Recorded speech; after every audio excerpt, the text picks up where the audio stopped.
The festival has also asked me just to let you know that outside, books by the authors in this program can be purchased from Greenlight Bookstore.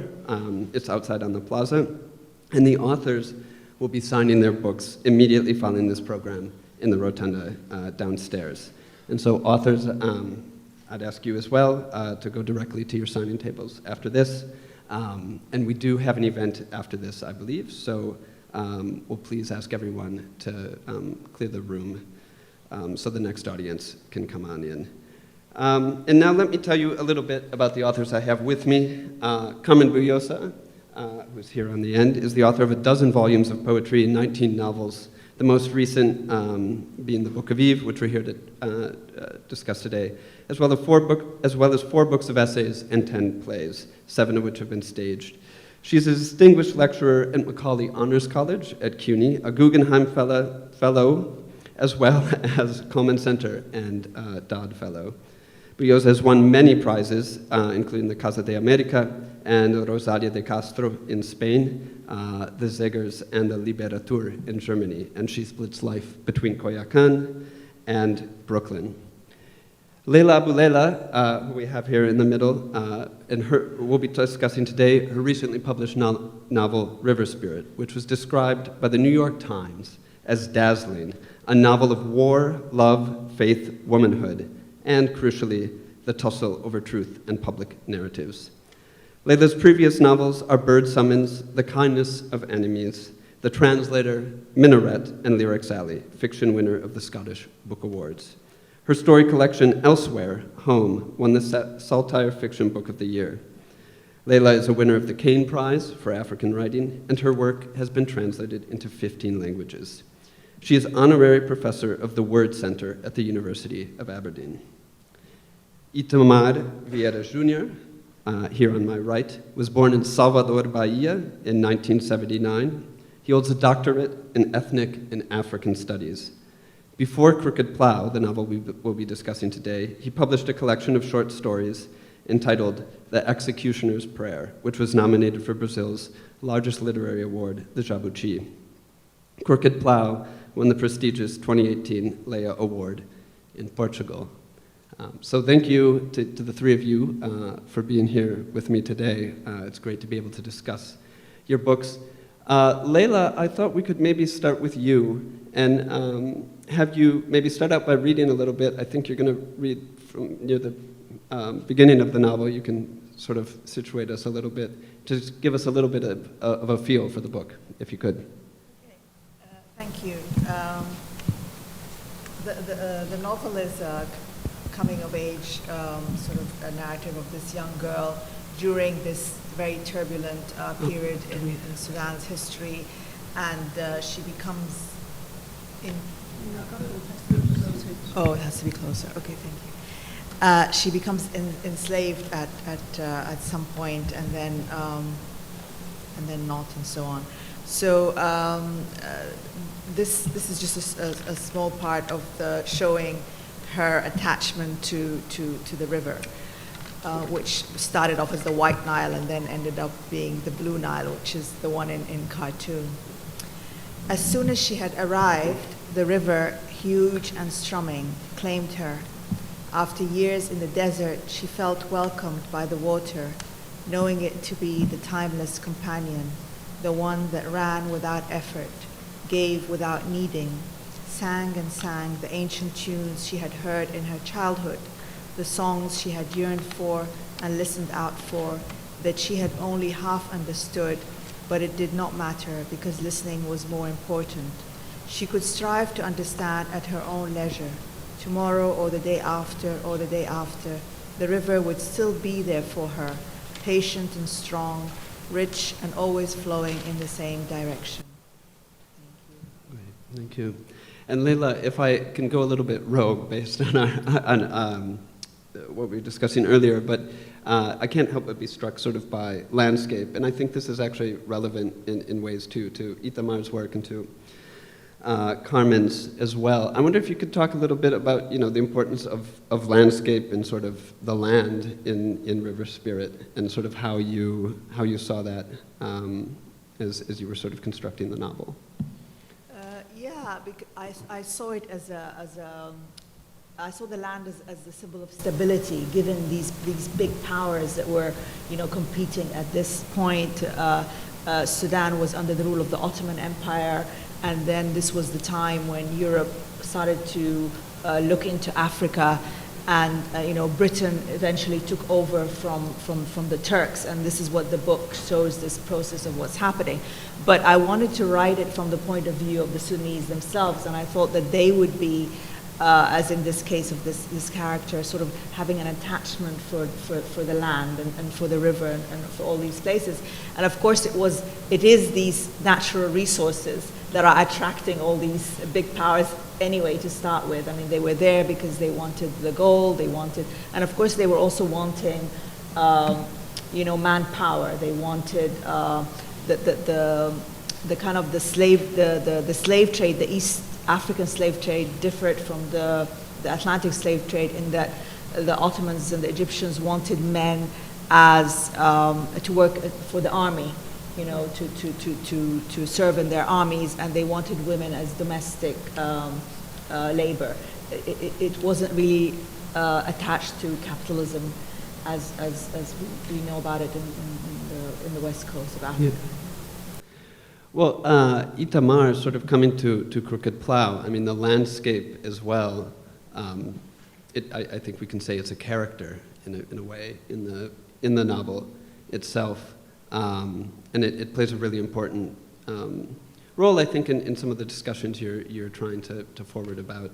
I mean, there's a question about land and land ownership and who, which is obviously a question that runs throughout the history of Brazil. But I wonder if you could talk about landscape in your novel and how it became sort of such a vivid and important part of the novel. Você quer que eu traduza? Então, eu estou perguntando assim sobre a questão da paisagem, né, e como a terra é quase como um personagem, assim, assume as proporções de um personagem. Acho que dá para falar assim, né, no romance. E como você viu isso e assim como você, né, qual foi sua consciência sobre isso? I'm sorry, I'm going to speak in Portuguese, and Eric translated to English. A minha compreensão é de que a terra, para essa história, para essas personagens, é uma condição essencial de suas existências. So he's saying that, the land becomes this sort of, it's a necessary condition of their subsistence, of the character's existence. We follow sort of principally these two sisters. But eu estou falando de que é dos direitos mais elementares de qualquer ser humano, que é o direito ao chão, onde pisa, a terra onde vive, onde se trabalha, é o solo da rua onde trafegamos, o chão da nossa casa. E acho que, pensando nessa perspectiva, a paisagem é uma personagem, é parte importante da vida e da história dessas personagens que estão em Crooked Plow. Mm-hmm. Let me see if I can remember all of it, but the principal thing here is he's saying, land is sort of, he was interested in looking at land as sort of this most essential of our rights, and sort of, the right to have, essentially a floor beneath your feet. And then also, that essentially, the land, the places that we walk and that we exist are sort of these defining elements of, I'm paraphrasing now, of our lives, right? They come to sort of determine our lives in ways that perhaps we don't even realize. And, it's the land that gives life to these characters. All right, that's great. In the case of Carmen, I actually want, certainly landscape does come in a little bit. I want to bring our conversation to just a little bit of a different direction. But go ahead. I do have have something to say about Great. what the land means for my Eve. Okay. That I think is essential to the novel, and it is essential also to the character, and it's essential to us. Because in the retelling her own story, Eve says she doesn't like the paradise because the paradise is smellless. There's no smell, there's no taste, there's no real color, the time doesn't move, so there's no what we call life. It's a different space, but not what, when she sees the earth, what she doesn't want to stay there. So she goes out, and when she looks at this beauty that is nature and that is the earth, she just goes wild. Adam is following her, and he is not that happy. He wants to come back. By then we have an angel keeping the door, of whom she's going to steal the fire, because it's also retelling the myths differently. She loves the earth and makes a relationship with it that differs with the relationship we have made with it. We have considered ourselves Edenites, and as Edenites, we have arrived to the earth as if we were foreigners, and we have mistreated this poor planet. And that's why we are living in this ecological catastrophe. Excuse my English, it's a disaster. I'll never learn it. I tried to learn it since I was a little girl, but English doesn't want me. So that's it's central to the novel, because retelling the myth of Eve is also retelling our relationship with nature. So thanks for bringing up the theme that I was not prepared to answer, but when you asked it, because of the passage that Leila beautifully read, and I listened to Bahia's answer, I had to say this little thing. So No, absolutely, and you said it so beautifully. So thank you for that. And it's interesting because I think this question of the land that we've discussed also feeds into something else we were sort of exchanging messages about before this panel, which is all of your works deal with myths in some way, right? Like, or mythologies or accepted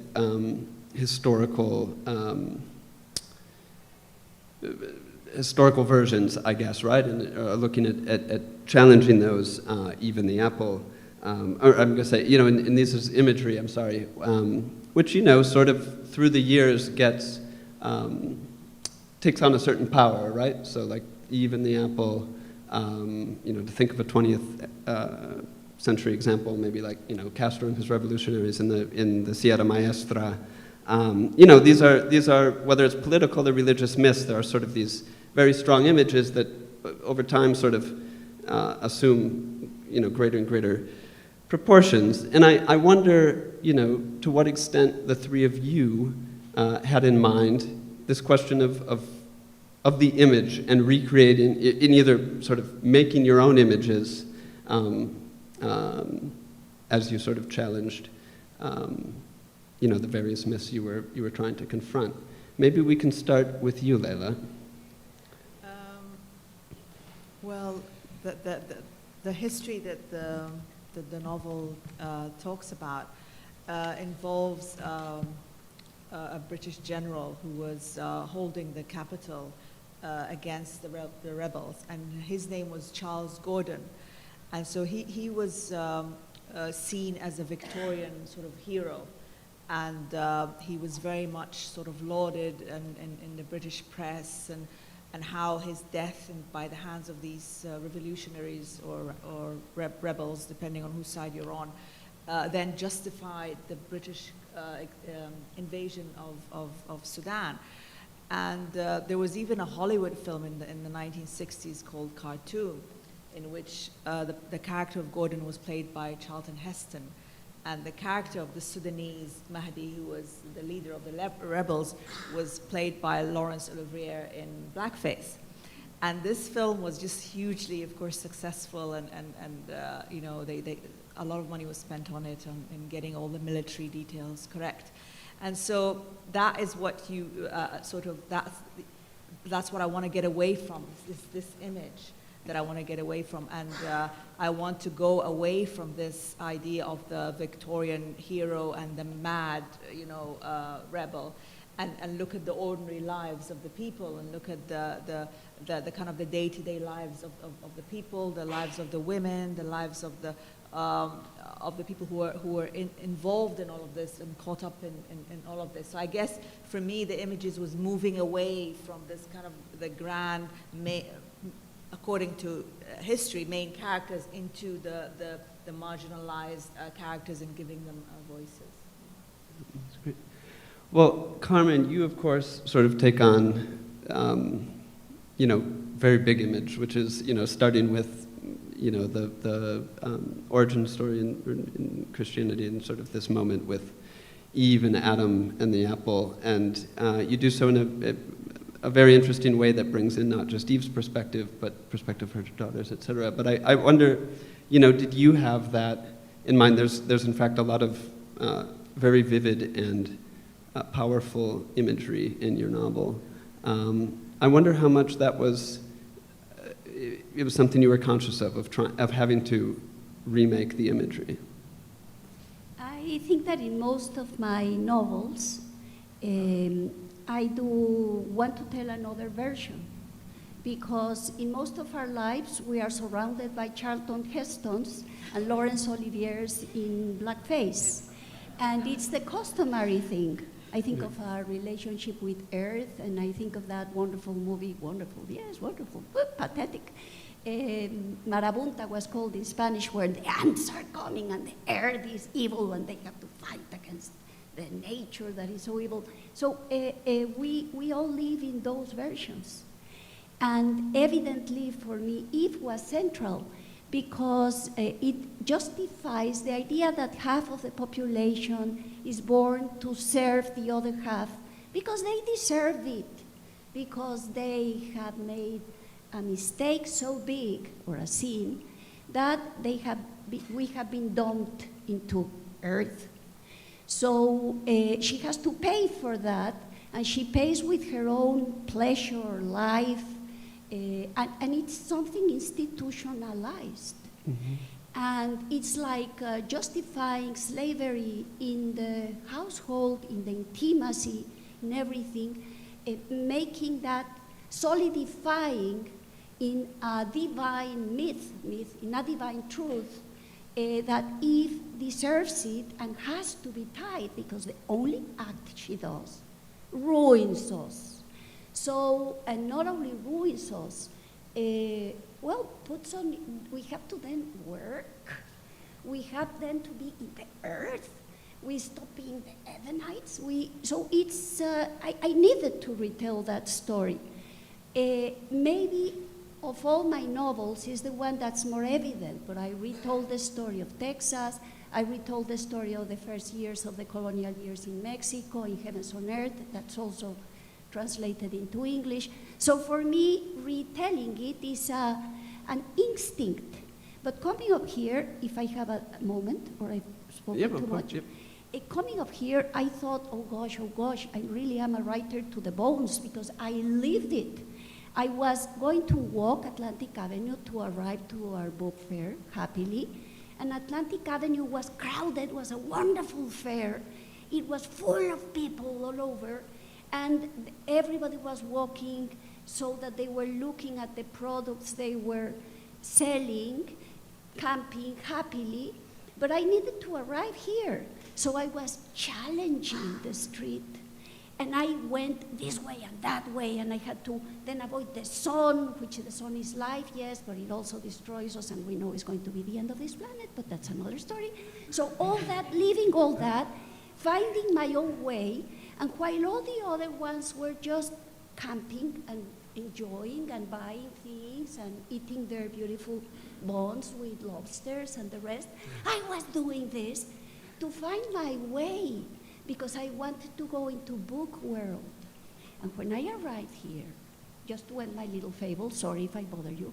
When I arrived here, this was my goal. I wanted to have this literary conversation, but my husband hadn't arrived, so my heart was broken.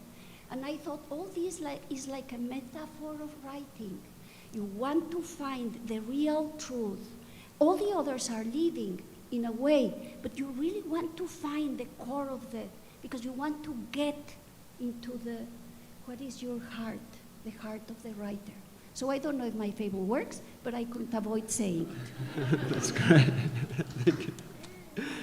In Itamar, obviously, there are, for those who are familiar with Brazil, too, there are a lot of myths that you're taking on about Brazilian society. I wonder if you could speak about those a little bit. No seu romance você está enfrentando, assim, não só mito sobre a sociedade brasileira, mas vários. Você poderia, assim, comentar um pouco isso? Como você, quando você sentou para escrever, como que você... Acho que no Brasil, como em muitos países que passaram pelo mesmo processo de colonização e escravidão, essas marcas ainda estão muito presentes na sociedade hoje. So he's saying he thinks that, you know, in Brazil, as in other countries that have been colonized in the past, sort of the marks, the legacy of slavery and of colonialism is still very present and sort of breathes today.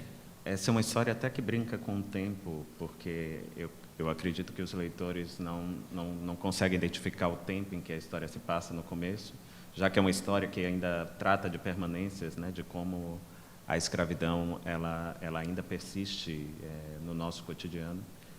Yeah, so he's saying there's even, you know, at the beginning, he's sort of even playing with this notion of time, right? Like where in Brazilian history are we, in a sense, because there's so many of, you know, it's a novel that talks about sort of, you know, what remains from the period, from colonialism, from slavery, etc. And so, you know, the reader initially, even the Brazilian reader, may not be able to sort of identify when we're really talking about. E temos na história do romance famílias que vivem ainda num regime de servidão que remonta à escravidão em alguma medida. Eu não imaginava que essa história fosse encontrar tantos leitores, até porque esse não é um tema, talvez hoje sim, mas há alguns anos não era um tema importante nem recorrente nas discussões que existiam na sociedade brasileira. So he's saying, you know, the families in these, the novel sort of follows these families who are, you know, are still living, this is obviously post-abolition, but are still living in a situation that's, you know, not so different from, it's a situation of servitude, right? They're working the land, but the products of the land are stolen from them. Etc. And, you know, it surprised, estava surpreso, dá para dizer, né? It surprised Itamar a little bit that this was a story that did sort of find so many readers, because this was a novel that was a runaway bestseller, like very, very few in the country. And even, you know, for those who are sort of familiar with the recent political history of Brazil, there was a political, not so differently from here, there was a sort of a sharp right-wing turn in the middle of the last decade, and so it didn't seem like it was a good time for these sort of stories in some way. He didn't imagine that it would find such a large readership. E acho que de alguma maneira essa surpresa com a história, de que a história não ecoaria, nem encontraria leitores, eu faço um paralelo com a surpresa quando eu fui trabalhar no campo, de encontrar essas marcas do passado ainda muito presentes, e num país que cada vez se urbaniza mais, parece que isso não tem importância, não tem relevância, mas ainda há pessoas vivendo em uma situação muito próxima à escravidão. So he's saying, you know, when he went to sort of do, I guess, field work, for less of it, you know, when he was doing research for this novel, and he went to find people who were working this land in these situations. Brazil is a country that, is increasingly urban, and it's, it's a lot of its problems, and the ones that people focus on, tend to be around urbanization. He was surprised, in a way, to find so many people still today living in this situation that recalls slavery.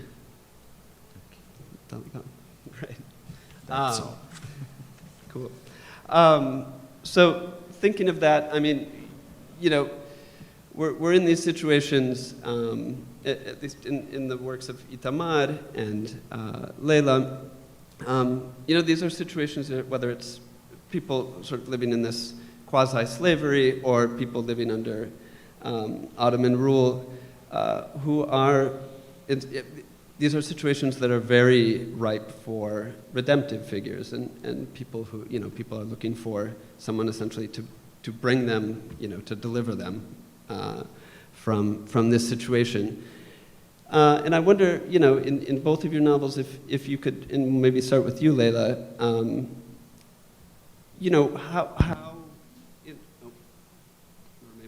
how interested were you, or not, in this question of redemptive figures in the way that sort of,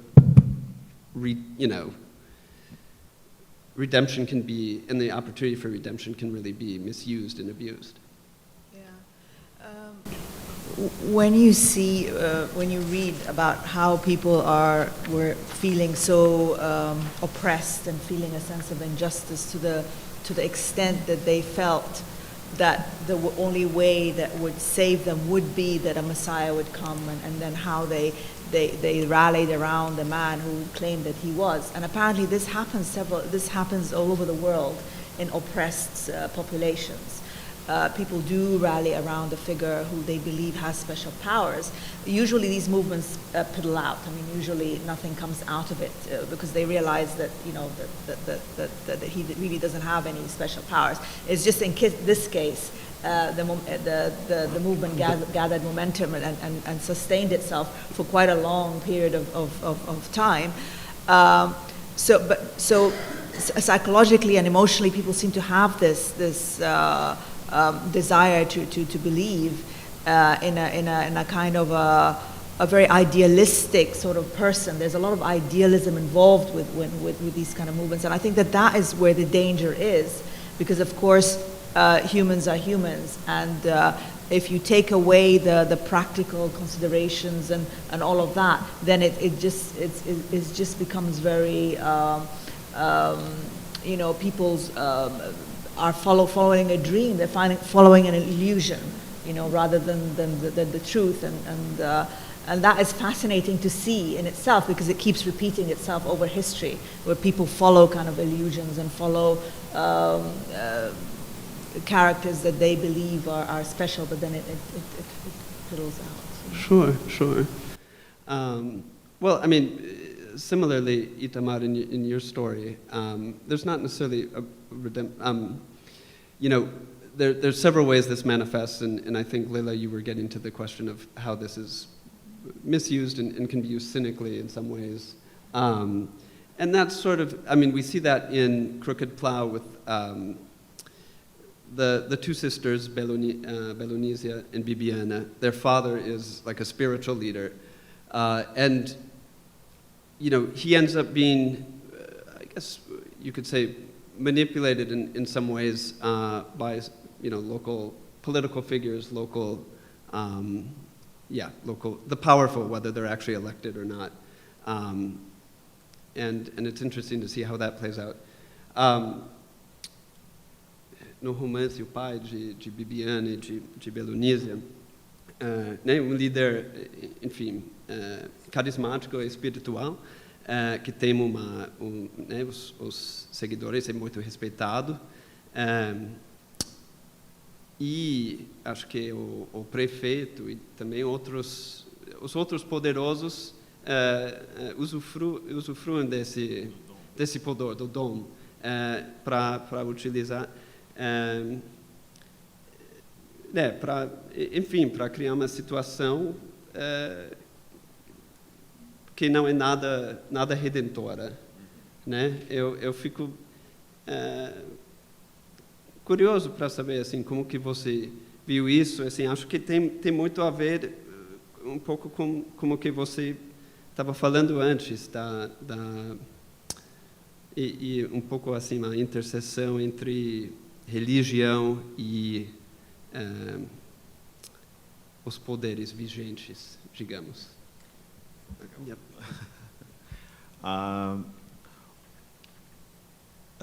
Na história, acho que a gente tem dois tempos bem definidos. O primeiro tempo é um tempo onde a liderança do Zeca Chapéu Grande, do pai da Bibiana e da Belonise, não rompe de todo com um certo uma certa tutela que os poderosos mantêm sobre as pessoas e as mantêm também numa condição de subserviência, né? So he's saying, there's the novel in two parts. There's in sort of this first period, we have this leader whose name is Zeca Chapéu Grande, Zeca big hat, whose power as a spiritual leader is used not to actually, differently, say from the Mahdi and Leila's book, it's actually used to continue to keep these people who are living and working the land subservient. Mas aqui eu faço uma defesa porque eu percebo que esse ambiente, essa proposta de conciliação também era um mecanismo de defesa para evitar que violência maior desabasse, acontecesse com aquela comunidade de trabalhadores. Essa perspectiva muda muito depois, com a morte do Zeca e já num outro tempo, num outro momento, quando essas irmãs assumem uma liderança que já não é mais religiosa, talvez não seja mais espiritual, mas passa a ser uma liderança política, de discurso e de reação contra o poder instituído. So he's saying, in a sense too, though, he feels like he wants to defend Zeca Chapéu Grande because, in a way, sort of the, I guess you could say, arrangement, which isn't, that makes it sound a little bit more formal than it is, but the arrangement he has with those in power, is also a mechanism to defend these people too from sort of greater violence than they were already facing. And then, of course, after Zeca dies, his sisters take on this sort of political leadership, and this community that was largely a spiritual and a religious community begins to assume other proportions in sort of in a reaction to the powers that be. Okay, great. So Carmen, sorry, I'm going back between the two languages. Is getting me just a tad bit disoriented. It's interesting, Carmen, because you sort of come to this question maybe from the other lens, right? Which is, of course, not that of a redemptive figure per se, but actually sort of trying to correct this record of Eve as this vilified figure. So I wonder if you could talk a little bit about that and how you, and in particular, I think you do so in a particularly interesting way with the narrative by bringing in voices that aren't her own, and that sort of, I wonder what those other voices, sort of what you wanted them to say for Eve, in a sense. Can I add to your question, though? You can. Because you're saying she's vilified. Could I just add in the Christian tradition? In the Christian tradition, yes. not in your book, of course. Yes, of course. Yes, and not forever in the Christian tradition, not forever in the Catholic tradition. And that's what also piqued my attention, because in fact I asked myself, how on earth do we have Eve, when I was looking at one of these beautiful mega stones of a Nahuatl goddess, in the Museum of the Templo Mayor in Mexico, that she's so full of life and so sexy, and is giving birth at the same time that she's devouring the emperor. An immense, and you look at her and you feel possibly some fear and admiration, but it's really the contra Eve, so different to Eve. So I had first only an intellectual curiosity. How on earth did we end on Eve? So in the case of the Catholic tradition, I went to the moment when the version we know is authorized also in the Catholic Bible as Eve, that by the way has some narrative issues. In that same moment was the moment when Saint Teresa de Avila was founding her monasteries, and it was the moment of expansion of the empire. And then they said, this is Eve, not those other Eves. So I wanted to read which were the former Eves in our tradition. And I discovered the wonderful book, Robert Graves and Patai's book, that explores the Jewish myths. And there I saw that in fact Eve had been very different, and not necessarily Eve and Lilith, but Eve had had her own sexuality, had had her own power, had been linked to other, had another sign. So that that's how I kind of structured my imaginary Eve, or well, structured the imaginary. I was running, like I was running to get here, just reading and devouring the facts that I was seeing, how a figure with which I was raised aside her, because I come from a Catholic environment in Mexico of my times, and a very Catholic family. So I heard that version since ever, and that version was everywhere. My mother was the only one of all my school, of all the mothers of my school of nuns, the only mother that worked because she wanted to work. She had a profession and she had her own life, but that was totally non-proper. There was a role, and I was meant to follow that role too. My mother was an exception, but another thing were the daughters. So all that made on me an internal, let's say, not revolution, but at the same time that I was thinking on this, the new wave of feminism was taking over the streets of the cities of the world, the towns, and everywhere. I remember in the 70s when we were feminists, it was like the marches were 9, 10 women, 12, 15, and then suddenly I was walking aside a crowd in Mexico City. The streets were, forget about Brooklyn Fair. That was a crowd full of women, young, all ages, the few of my age that had been there since the beginning in that second wave, because this is another wave. And all that, I mean, it entered in my bones. It was all mixed up at the same time.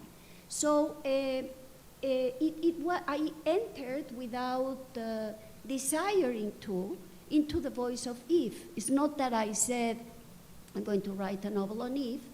In fact, I thought that was preposterous. I had curiosity, intellectual curiosity. I went into the other versions of Eve, and then I said, well, let's see, maybe I'll write an essay. Maybe I'll give a seminar. Maybe I don't know. Maybe I'll forget about it. It happens with many themes. And suddenly I heard her speak.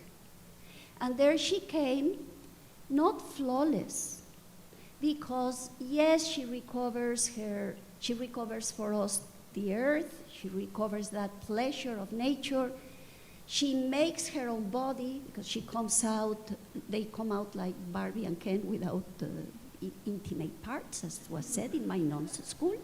And she is the first one that makes her own clitoris, makes her own, discovers pleasure, and Adam follows, but in this binary world, she's unable to find a solution for several problems, and ratifies that the most difficult art is real life.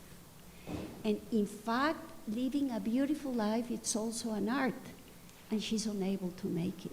She makes a terrible mistake with Adam, and destroys, brings violence, not she, but then Adam, and giving away one son to Adam, and violence enters the house. So it does not have a happy ending, the novel. And in between, evidently, the daughters of Eve were not going to be just listening to their mom saying her version without complaining. They were the daughters of that Eve. So they come along also with their voices, and they have other versions. And Adam also has his version, little. Everything starts falling differently in Eve's version. That means first, the Eden was not what it was. Then giving birth was not what it was in theory. Then her kids were not what it's told in the Genesis. And makes sense because Cain is the one that cultivates the land. Adam is the one that kills the animals first, enslaves the animals, then kills them, and then puts them in the table. So we see the complexity of the relationship inside the novel, and we have another version of everything till we arrive to Babel. I'm not going to go part by part, but that's what happens. The cards fall differently in Eve's version. Noah's Ark is not Noah's Ark, etc., etc. So she has her own version of the facts. It follows the facts of the Genesis, told differently, but her people have other opinions, and we have those scattered papers there telling their own little versions. The main voice is herself. Now, the Bible is a bit like that. There are also always some versions here and there, so follows also that storytelling version. Absolutely. Thank you, Carmen. I think we're getting close to our time, so I'd like to open it up for questions. We have microphones here and there, so if you do have a question, I'd ask that you step up so we can hear you clearly. Thanks. Thanks for this really vital panel. When writing a story narrative rooted in history or mythology, is there a pressure to hew closely to that mythology if the people, for example, if it's tethered to a people who respect that tradition, who want to honor that tradition, but you're trying to kind of remake that tradition for your narrative? Do you feel the pressure to align yourself to that straight narrative? And when you do feel that pressure, when do you decide to deviate from the traditional the mythology or the historical narrative?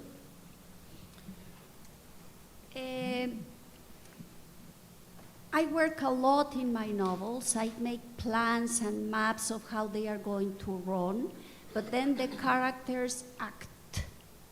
And it happened to me with Eve. Sometimes I was just insisting, don't go that way, but she did it. My theory is that when one finally discovers the body of the novel, a body that is constructed, yes, in fact, by the insistency of the writer, who also reads, researches, looks, thinks, etc., and has its own demons. Besides that, the novels are built with language, and language is a common good. So they always have there's a pressure that comes from everywhere. And when one writes, my feeling is that when you finally are in the spot, I feel like an archaeologist.